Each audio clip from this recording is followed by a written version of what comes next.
హితులారా ఎల్లరూ యుద్ధమునకు సిద్ధము కండు. వంది మాగదులారా వందల కొలది అస్త్రములు అందుకొనుడు. వేల కొలది రథములను వేగముగా తెప్పింపుడు. లక్షల కొలది ఆలోచనలు సత్వరముగా చేయుడు.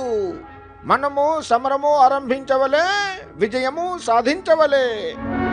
అదేంటి మోదీజీ అప్పుడే గ్రౌండ్లో నిలబెట్టేశారు? ఎప్పటి నుంచి రథాలు గుర్రాలతో తలమాడేలా ఎండలో ఎందుకు నుంచోవడం? ఇది సమరమా సమరా? ఇది కురుక్షేత్రము కాదు హితుడా, ఇలా క్షేత్రము. మనది ప్రధాన కురుక్షేత్రం. ఈ నరేంద్రునికి దీటుగా కున్నను అటు రాహులుడు కొలువు తీరుచున్నాడు చూడు. ఇక అచ్చట లోకల్ కురుక్షేత్రాలలో కూడా వీరులు పోరునకు సిద్ధమగుచున్నారు. హితుడా, ఇది అస్త్రశస్త్రములను సిద్ధము చేసుకోవలసిన సమయము. మంత్రములన్నీ మర్చిపోకుండా మననము చేసుకోవలసిన తరుణము. మంత్రాలు మంత్రాంగాలు సరేనండి, అసలు మన దగ్గర ఏం అస్త్రాలు ఉన్నాయో చెప్పండి. కుల ప్రాతిపదిక జనమున భేదనమై మనకు మేలు చేకూర్చున్నది ఓబీసీ అస్త్రము.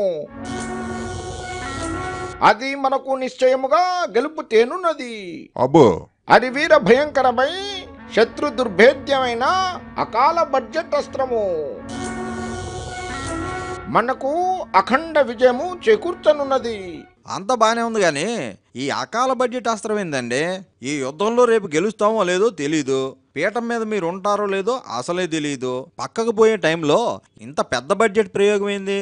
అందుకే దీని పేరు అకాల బడ్జెట్ అస్త్రం అన్నారు. అయినా మీరు ఇన్ని అస్త్రాలు రెడీ చేసేస్తుంటే అవతల మాత్రం చేతులు ముడుచు కూర్చుంటారు ఏంటండి? వాళ్ళ దగ్గర ఉన్నాయి కనీస ఆదాయ అస్త్రం, రాఫెల్ అస్త్రం, స్పెషల్ స్టేటస్ అస్త్రం. ఇటురా ఏమి రథము? గోల్డ్ రథం తెచ్చుకోమంటే ఓల్డ్ రథం తెచ్చుకున్నావేమి? సరి అయిన వాహనము లేక సమరము చేయట ఎట్లనుకున్నావు? కొత్త రథం కొనుక్కుందామని అనుకున్నాను సార్, కానీ ఏం చేయమంటారు చెప్పండి? ఏటీఎంలోంచి డబ్బులు రాలేదు. సరే, ఇందాక చాలా అస్త్రాల లిస్ట్ చెప్పారు కానీ ఒకవేళ అవన్నీ ఫెయిల్ అయిపోయినా అన్నిటికంటే పవర్ఫుల్గా పనిచేసే బ్రహ్మాస్త్రం లాంటిది ఏమైనా ఉందా మన దగ్గర?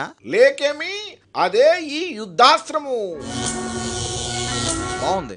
ఈ ఎలక్షేత్రంలో మనం చేస్తున్నదే ఓ యుద్ధం. యుద్ధంలో యుద్ధాన్నే అస్త్రంగా ప్రయోగించడం ఏంది స్వామి?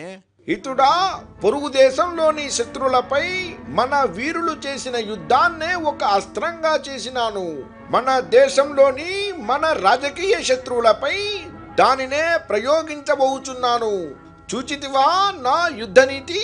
ఏడిసినట్టే ఉంది మీ యుద్ధనీతి. ఎవరో చేసిన త్యాగాల్ని, ఎవరో చూపిన వీరత్వాన్ని మీదని చెప్పుకుని వాడుకుంటే దాన్ని యుద్ధనీతి అనరు, కనీసం రాజనీతి అని అంటారు కూడా లేదో డౌటు. సరే, ఏం చేస్తాం? శంఖం ఊదండి, స్టార్ట్ చేద్దాం యుద్ధం.